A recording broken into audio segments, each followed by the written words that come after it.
Fala galerinha do sexto ano, espero que todo mundo esteja bem aí.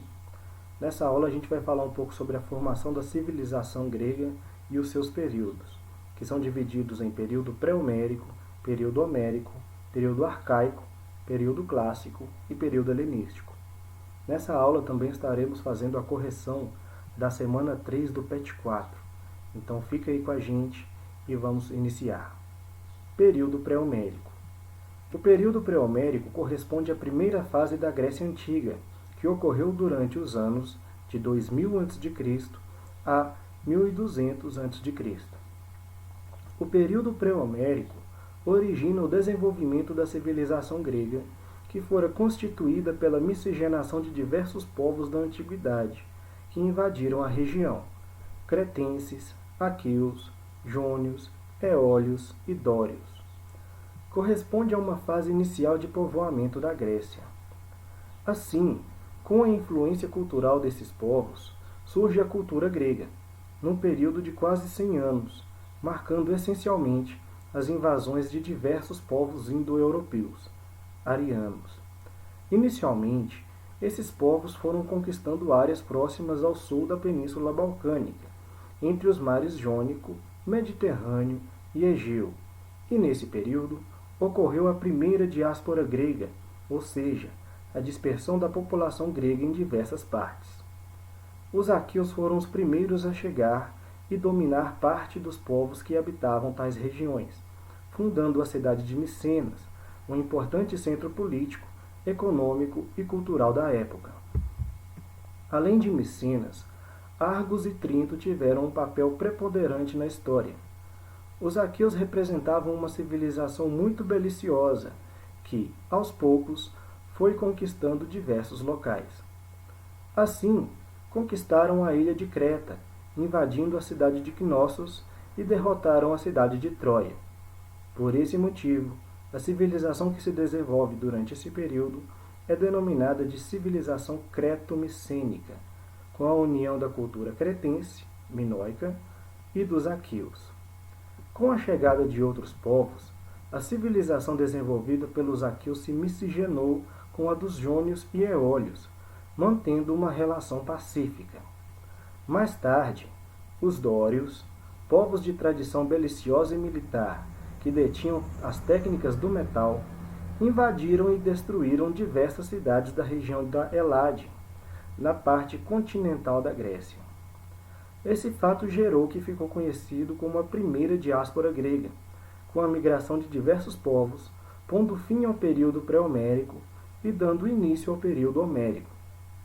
Isso favoreceu a formação de diversas colônias gregas em várias regiões. O período homérico. O período homérico corresponde ao segundo período de desenvolvimento da civilização grega, que ocorreu após o período pré-homérico, entre os anos de 1150 a.C. a 800 a.C. O nome dado a esta fase está relacionado com o poeta grego Homero, autor dos poemas épicos A Ilíada e a Odisseia. Com a invasão dos povos dórios nas regiões gregas, a sociedade da época sofreu no período anterior à diáspora grega, dispersão de diversos povos, visto a maneira violenta que eles tomaram e destruíram diversas cidades da Eládia grega. Após esse evento, que pôs fim ao período anterior, o pré-homérico, a sociedade grega passa por uma fase de reestruturação, que tem início com o período homérico. Assim, diversas colônias gregas são fundadas, e surgem os genos, um tipo de organização social familiar desenvolvido a partir deste período. Em outras palavras, essa fase marcou a substituição da cultura micênica pela cultura gentílica, ou seja, a cultura dos genos. As principais características dos genos eram sistema fechado, autônomo e autossuficiente, independência econômica, de forma que o trabalho coletivo era realizado por membros da mesma família. Eles eram comandados pelo pater, o chefe e autoridade máxima dessas organizações, que possuía autoridade política, militar e religiosa. Assim, os gênos eram sociedades patriarcais, cujos membros compartilhavam laços consanguíneos. Nos gênos, os bens eram comuns a todos os habitantes, ou seja, era baseado numa sociedade igualitária, onde seus membros, os gens, cultivavam as terras e criavam animais para o sustento de todos. No entanto, esse sistema de organização econômica e social entrou em decadência, levando à segunda diáspora grega. A desestruturação das comunidades gentílicas ocorreu porque a população foi crescendo e almejou melhores condições de vida. Assim, com o passar do tempo, o trabalho nos genos não suportava alimentar toda a população. Da mesma forma que ocorreu na primeira diáspora grega, ou seja, a fundação de diversas colônias, no período homérico, esse fator também é propulsionado com a dispersão de diversos povos, dando origem a importantes cidades-estado como Bizâncio, Marsella, Nápoles, Siracusa, dentre outras. Além disso, a decadência dos genos possibilitou uma fragmentação social e econômica, tendo em conta a proximidade com os chefes dessas organizações, que, por fim, levou a uma nova estrutura social, dividida em eupátridas, que eram os bens nascidos, os georgóis, os agricultores, e os tetas, que eram os marginais. Surge, portanto, as classes sociais e a propriedade privada na Grécia Antiga, pondo fim ao período homérico e dando início ao período arcaico. O período arcaico. O período arcaico, entre os anos de 800 a.C. e 500 a.C., corresponde ao terceiro período histórico da Grécia Antiga, logo após o período homérico. Essa época guarda profundas mudanças políticas e econômicas, devido à consolidação das cidades-estado, das quais se destacam Esparta e Atenas. Características do período arcaico. Com o fim do período homérico e o declínio das comunidades patriarcais dos genos, a expansão das cidades-estado dominou esse período da história grega. Estudos apontam que nesse período existiam mais de 100 cidades-estados na Grécia Antiga. Começa a despontar a democracia, principalmente na cidade de Atenas, e também a surgir uma sistematização das legislações. Surge o conceito de sociedade privada na sociedade grega, a qual era comandada pelos proprietários de terra. As primeiras moedas gregas, como dracma, foram cunhadas no período arcaico. Economia. Foi a partir desse período que os antigos genos foram transformados em unidades políticas maiores, chamadas de polis ou cidade-estado. Controladas por uma aristocracia proprietária de terras, esses núcleos urbanos, aos poucos se tornaram importantes centros comerciais do mundo grego.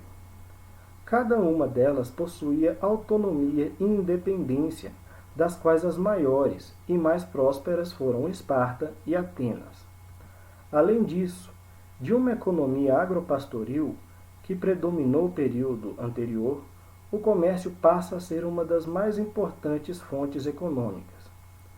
Como a população aumentava e as terras cultiváveis disponíveis eram limitadas, as cidades gregas fundam colônias ao longo do mar Mediterrâneo. Cultura e filosofia.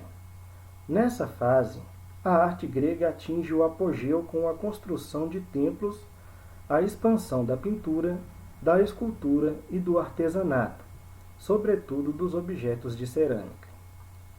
Trata-se de um período crucial para a filosofia, pois os autores deixam de buscar as explicações em mitos e começam a usar a razão para entender o mundo. Religião. O período arcaico é o apogeu das consultas aos deuses, especialmente através dos oráculos.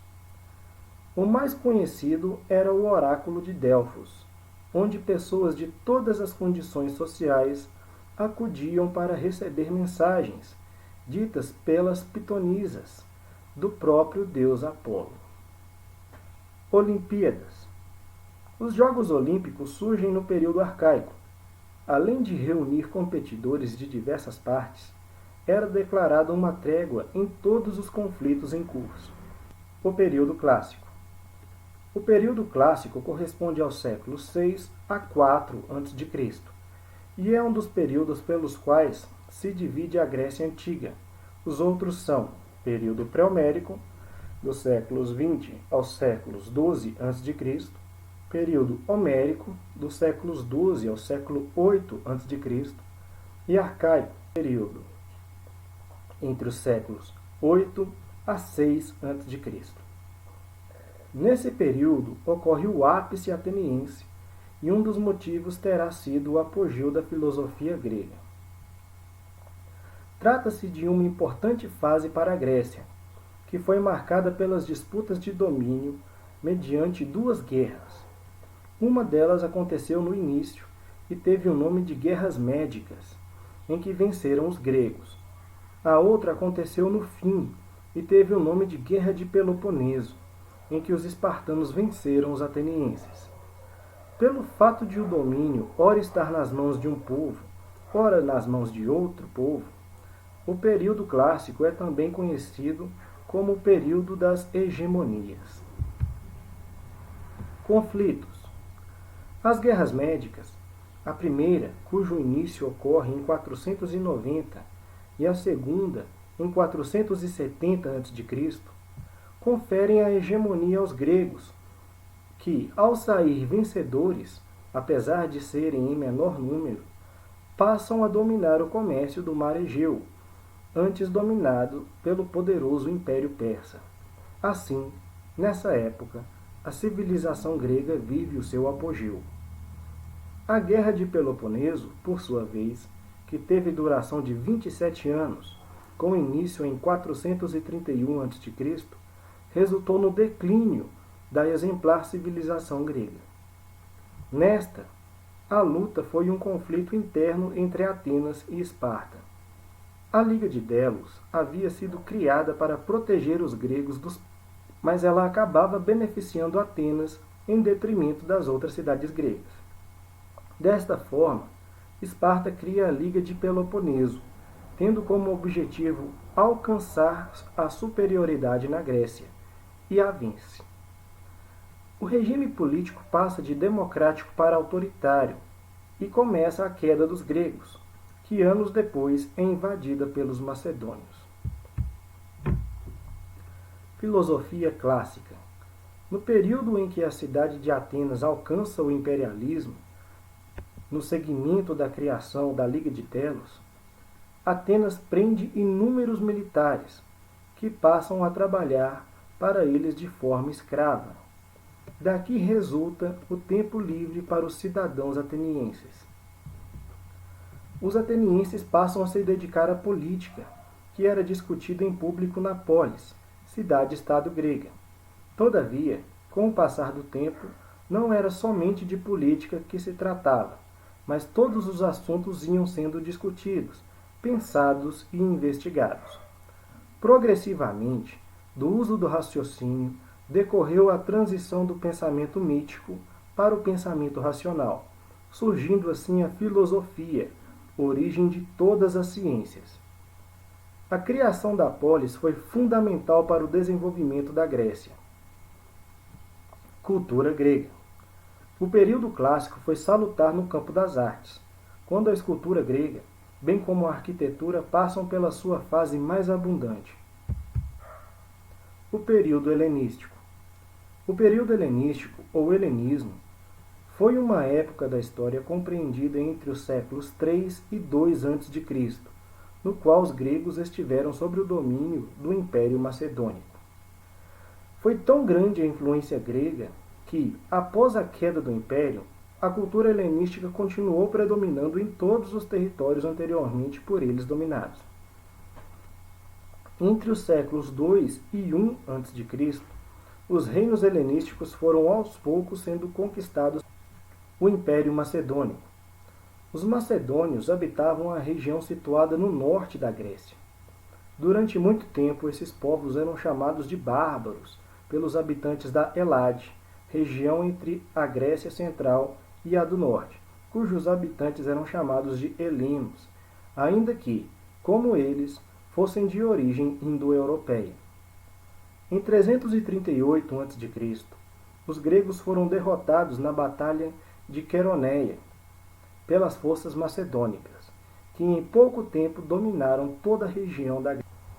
Em 336 a.C., o imperador Felipe II é assassinado, assumindo o trono seu filho Alexandre Magno, que, durante 10 anos de seu reinado, de 333 a 323 a.C., conquistou extensa região, formando o maior império até então conhecido.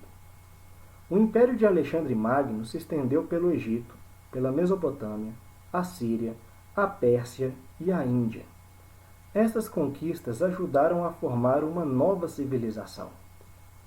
Adotando o grego como língua comum, iniciou-se um processo de interpenetração cultural, onde algumas instituições permaneceram próximas ao padrão grego e em outras prevaleceu elementos orientais. É com essa civilização mista que se dá o início do período helenístico. Depois da morte de Alexandre, sem deixar herdeiros, o império foi dividido entre seus generais, formando 3 grandes reinos. O general Ptolomeu ficou com a região da Fenícia, do Egito e da Palestina, e vocês podem achar ele aí na região em azul.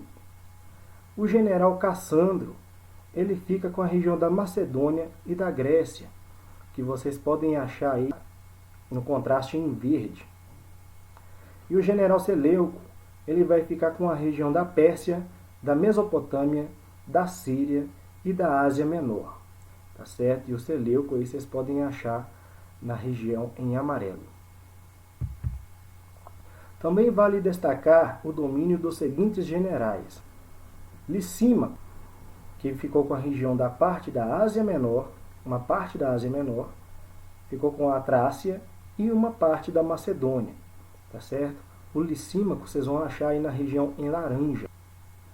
E os generais Antípatro e Crátero, que ficaram com a região de Épiro, localizada no sudoeste da Península Balcânica, que vocês vão achar aí na cor roxa, tá certo?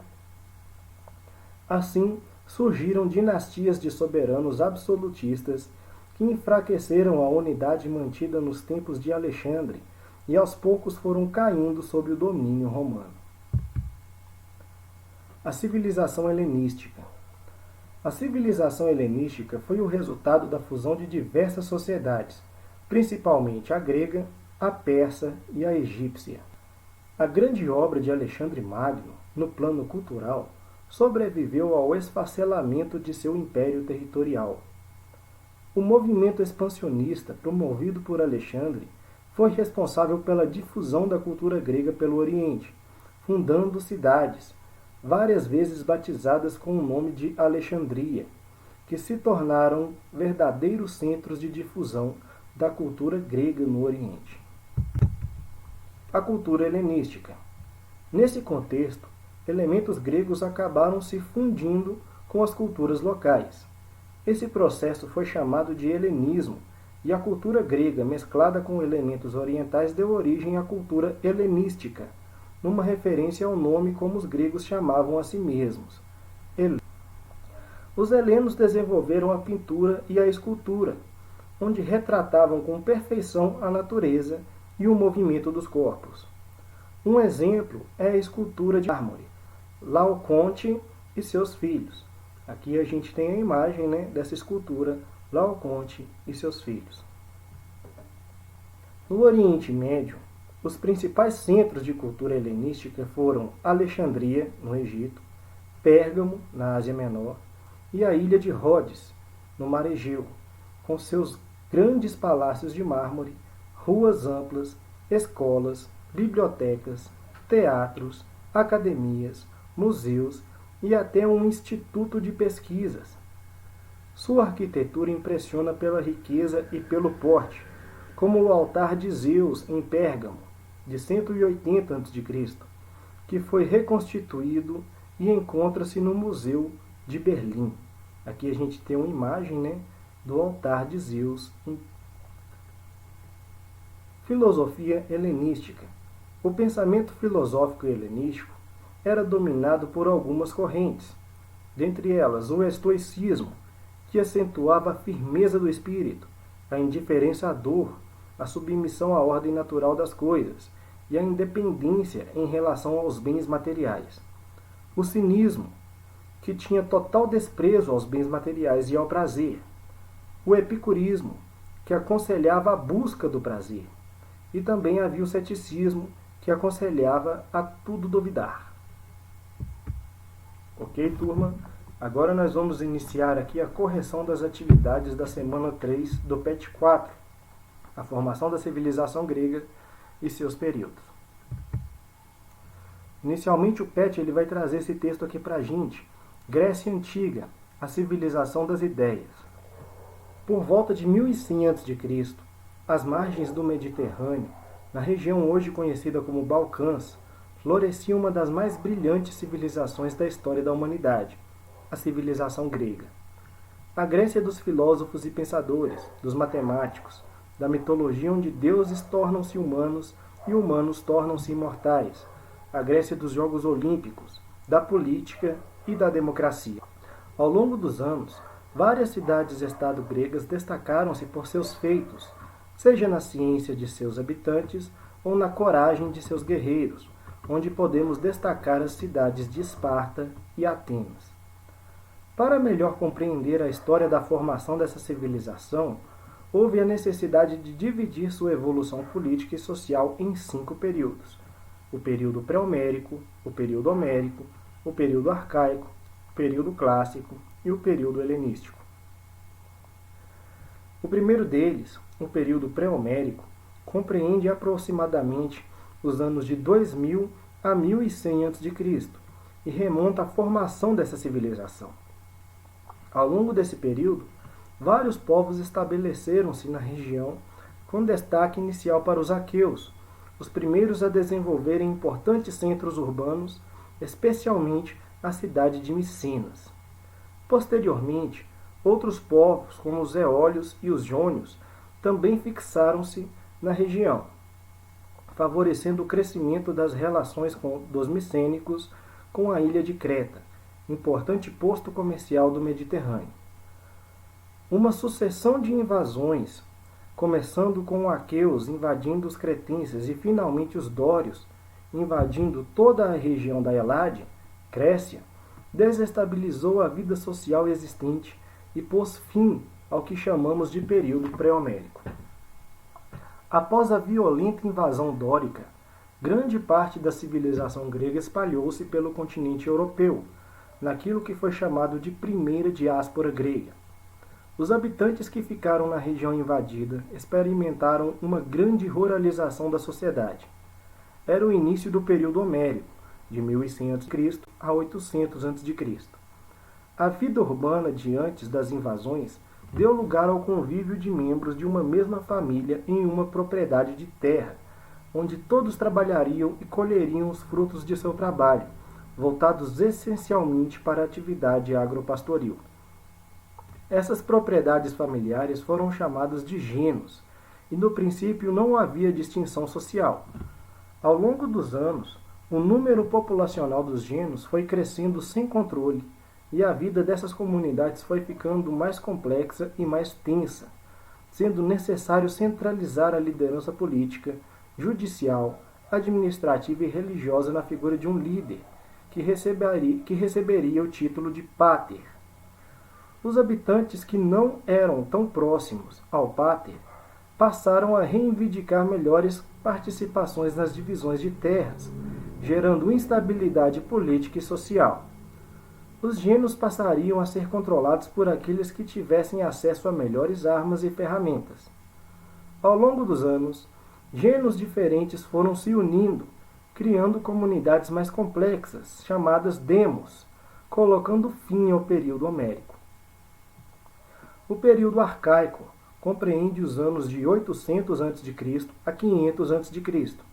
e marca a transição da vida ruralizada da sociedade dos genos para uma vida mais complexa nos demos, onde as terras passaram a pertencer a uma elite privilegiada, excluindo a grande maioria dos habitantes sem posse. Esses habitantes, insatisfeitos com a vida sem privilégios, espalham-se pelas demais ilhas gregas, ocasionando a segunda diáspora e criando importantes rotas comerciais entre essas localidades. Nos núcleos urbanos, com o poder centralizado, numa elite privilegiada, o aumento populacional e o aumento das atividades econômicas revolucionou o modo de interação dos habitantes, criando as primeiras cidades-estado gregas, ou como foram denominadas, as polis. O período clássico irá compreender as transformações políticas entre os anos 500 a.C. e 338 a.C., e marca o desenvolvimento autônomo político-econômico de grandes polis gregas, em especial Esparta, Atenas e Tessália.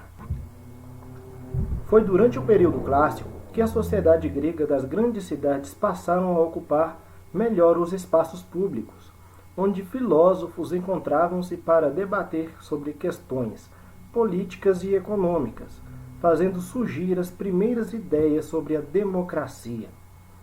O período helenístico, de 338 a.C. a 146 a.C., marca o florescimento e a difusão da cultura grega por outros continentes.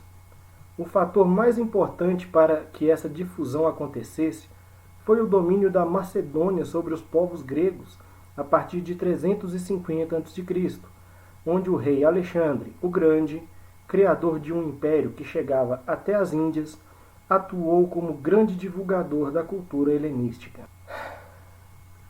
Momento da curiosidade. A palavra política tem origem nas relações públicas entre os cidadãos da polis. Portanto, sempre que um grego debatia ideias de interesse comunitário em espaços públicos, ele estava fazendo política, ele estava debatendo assuntos da polis, fazendo política. Para você lembrar, o período pré-homérico é marcado pelos grandes centros urbanos e atividades comerciais com a ilha de Creta. Genos eram propriedades de terras onde viviam membros de uma mesma família no período. Demos eram originados a partir da união de vários genos, deixando de lado o caráter familiar da propriedade das terras. Alexandre o Grande foi o responsável pela difusão da cultura helenística, ao levar os costumes gregos para as terras que conquistava com o Império Macedônico. Então vem a primeira atividade. Pesquise no seu livro didático ou na internet a definição dos seguintes termos gregos. Primeiro, a democracia e depois a política. Democracia. O termo democracia tem origem grega, podendo ser etimologicamente dividido na seguinte maneira: demos, que quer dizer povo, e kratos, que quer dizer poder. Em geral, a democracia é a prática política de dissolução, de alguma maneira, do poder e das decisões políticas em meio aos cidadãos, ou seja, é o poder na mão do povo, é a decisão realizada, pela atividade política do povo. Política. A política é o nome que se dá para a capacidade do ser humano de criar diretrizes com o objetivo de organizar seu modo de vida. Essa palavra também faz menção a tudo que está vinculado ao Estado, ao governo e à administração pública, com o objetivo final de administrar o patrimônio público e promover o bem público, isto é, o bem de todos. Para o ato de governar, uma característica fundamental é a capacidade de mediar conflitos entre as pessoas. Sendo assim, o político deve conduzir sua gestão de forma a mediar os conflitos existentes na sociedade, de forma a encontrar uma saída que seja boa para todos. Aqui vamos definir agora os termos aristocracia e os termos diáspora. Primeiro, a aristocracia. A aristocracia é uma antiga forma de poder em que a política é comandada por um seleto grupo de detentores de privilégios, que são passados hereditariamente e mantidos dentro dele. Em vários momentos da história, a aristocracia esteve diretamente ligada à monarquia, mas uma forma mais recente de governo, a monarquia parlamentar, sem privilégios de casta, garante a dissolução da concentração de poder aristocrático. Diáspora. O termo diáspora, em grego clássico, diasporá, dispersão, define o deslocamento, normalmente forçado ou incentivado, de muitas grandes massas populacionais originárias de uma zona determinada para várias áreas de acolhimento distintas. O termo diáspora é usado com muita frequência para fazer referência à dispersão do povo hebreu no mundo antigo, a partir do exílio na Babilônia no século VI a.C. e, especialmente, depois da destruição de Jerusalém em 70 d.C. Em termos gerais, diáspora pode ser a dispersão de qualquer povo ou etnia pelo mundo. Todavia, o termo foi originalmente cunhado para designar a migração e colonização, por parte dos gregos, de diversos locais ao longo da Ásia Menor e do Mediterrâneo, de 800 a 600 a.C. Associada ao destino do povo hebreu, a palavra foi utilizada na tradução da Septuaginta, em grego, da Bíblia, onde se inscrevia como uma maldição: serás disperso por todos os reinos da terra. Questão 2. Explica a diferença entre os gênos e os demos na sociedade grega durante o período homérico. Gênos. Após a violenta invasão dórica, grande parte da civilização grega espalhou-se pelo continente europeu, naquilo que foi chamado de primeira diáspora grega. Os habitantes que ficaram na região invadida experimentaram uma grande ruralização da sociedade. Era o início do período homérico, de 1100 a.C. a 800 a.C. A vida urbana de antes das invasões deu lugar ao convívio de membros de uma mesma família em uma propriedade de terra, onde todos trabalhariam e colheriam os frutos do seu trabalho, voltados essencialmente para a atividade agropastoril. Essas propriedades familiares foram chamadas de gênos, e no princípio não havia distinção social. Demos. Os demos são o resultado da união dos gênos, e seu surgimento marca o fim do período homérico. Ao longo dos anos, o número populacional dos gênos foi crescendo sem controle e a vida dessas comunidades foi ficando mais complexa e mais tensa, sendo necessário centralizar a liderança política, judicial, administrativa e religiosa na figura de um líder, que receberia o título de pater. Os habitantes que não eram tão próximos do pater passaram a reivindicar melhores participações nas divisões das terras, gerando instabilidade política e social. Os gênos passariam a ser controlados por aqueles que tivessem acesso às melhores armas e ferramentas. Ao longo dos anos, gênos diferentes foram se unindo, criando comunidades mais complexas. Okay? Então, os demos, eles são resultado da união dos gênos. Ok? Agora a questão 3. O PET ele traz esse trecho de um artigo e pede para a gente responder a questão. Vamos ler aqui. A ideia de uma história antiga foi desenvolvida por pensadores europeus do Renascimento. Para eles, era a história antiga do seu mundo. Mas é ainda a história antiga do nosso mundo? De fato, a própria ideia de história antiga representa uma visão europeia da história, um certo modo de ver a história mundial de uma perspectiva europeia. Em escolas e universidades brasileiras, a história é ensinada como uma sucessão evolutiva que chega ao presente, seguindo certos períodos: a pré-história, depois a história antiga, a história medieval, a história moderna e a história contemporânea. Só existe história na Europa. Até mesmo o Brasil e as Américas só são incluídos depois de sua descoberta pelos europeus, isto é, só quando se tornam uma parte da história da Europa.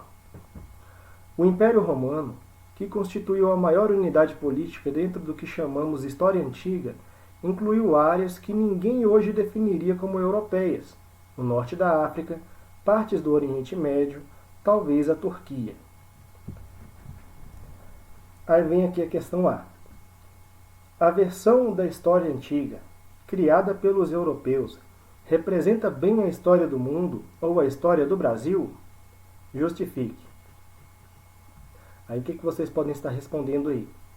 De acordo com as convenções, a Idade Antiga ou Antiguidade foi o período da história que se desdobrou desde a invenção da escrita, de 4000 a.C. a 3500 a.C., até a queda do Império Romano do Ocidente, em 476 d.C., e o início da Idade Média, no século V.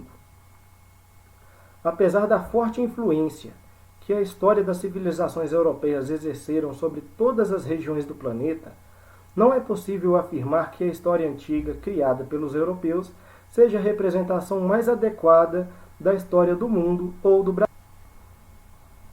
Isso se deve ao fato de que a ocupação da América do Sul, o início da ocupação da América do Sul, segundo descobertas feitas em escavações em Monte Verde, no Chile, ela se iniciou entre 14.500 anos a 18.500 anos atrás. Cada região possui a sua própria história, e por mais que ocorram influências, as características distintas dos milhares de povos que povoaram o mundo retratam panoramas originais e relevantes para a história humana como um todo. Questão B. O que era considerado clássico ou antigo para os europeus do Renascimento pode ser considerado clássico para as pessoas da nossa sociedade também? Justifique. Aí o que vocês podem estar respondendo aqui? De certa forma, sim, pois a história clássica europeia traz fortes influências para a nossa sociedade contemporânea. Todavia, é necessário reconhecer que a história atual não se compôs exclusivamente sobre a perspectiva europeia, e sim pela dinâmica que é gerada pela interação dos grupos humanos em todos os territórios, no tempo e no espaço. É necessário o estudo aprofundado de todas as civilizações para que se construa um conhecimento histórico concreto e imparcial acerca de todas as etapas da evolução social humana. Ok, turma? Espero que esse vídeo tenha sido proveitoso para vocês. Obrigado e até a semana que vem.